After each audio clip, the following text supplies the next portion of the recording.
നമസ്കാരം സുഹൃത്തുക്കളെ. ബ്രഹ്മയുഗം സിനിമയിലെ കൊടുമൺ പോറ്റിയെ അനുഗ്രഹിച്ച ടിനി ടോമിനെ ട്രോളി സംവിധായകൻ MA നിഷാദ്.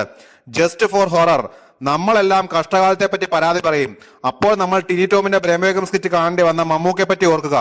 അത്രയൊന്നും ഈ ജീവിതത്തിൽ ആരും അനുഭവിച്ചിട്ടുണ്ടാവില്ലല്ലോ. ടിനി ടോമിന്റെ മമ്മൂട്ടിയുടെയും ചിത്രം പങ്കുവച്ച നിഷാദ് കുറിച്ചു. വനിതാ ഫിലിം അവാർഡ് വേദിയിലാണ് പ്രകടനം കൊണ്ടും ഗെറ്റപ്പ് കൊണ്ടും പ്രേക്ഷകരെ ഞെട്ടിച്ച മമ്മൂട്ടിയുടെ കൊടുമൺ പോറ്റിയായി നടൻ ടിനി ടോം എത്തിയത്. ബ്രഹ്മയുഗം സ്പൂഫ് എന്ന രീതിയിലായിരുന്നു സ്കിറ്റ്. ടിനി ടോമിനൊപ്പം ബിജുക്കുട്ടനും ഹരീഷ് കണാരനുമായിരുന്നു സ്കിറ്റിലെ മറ്റ് താരങ്ങൾ. വോട്ട് തേടി ഒരു രാഷ്ട്രീയക്കാരൻ മനയിലെത്തുന്നതും തുടർന്നുണ്ടാവുന്ന സംഭവങ്ങളുമാണ് രസകരമായ രീതിയിൽ ഇവരെ അവതരിപ്പിച്ചത്. മമ്മൂട്ടി, മോഹൻലാൽ, പൃഥ്വിരാജ് എന്നിവരടങ്ങുന്ന കാണികളുടെ മുന്നിലായിരുന്നു സ്കിറ്റ് അവതരണം. മമ്മൂട്ടിയും അഖിൽ അക്കിനേനിയും കേന്ദ്ര കഥാപാത്രങ്ങളായ ഏജന്റ് എന്ന തെലുങ്ക് ചിത്രം OTT-ലേക്ക് തിയേറ്റർ റിലീസായി 1.5 വർഷത്തിന് ശേഷമാണ് ചിത്രം OTT-ലെത്തുന്നത്.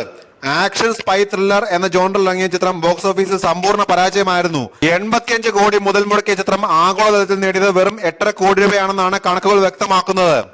2020 പ്രഖ്യാപിച്ച ചിത്രം 2023 ഏപ്രിൽ 28-നാണ് റിലീസ് ചെയ്തത്. വിരലിൽ എന്നാണ് ദിവസം മാത്രമാണ് ചിത്രം തിയേറ്ററുകൾ ഉണ്ടായിരുന്നത്. സോണി ലിവിൽ ഈ മാസം സ്ട്രീം ചെയ്യുമെന്നാണ് വിവരം. അതേസമയം ചിത്രത്തിന്റെ ഹിന്ദി മൊഴിമാറ്റ പതിപ്പ് ഉടനെ ടെലിവിഷൻ പ്രീമിയറായി വരുമെന്ന സൂചനയുണ്ട്.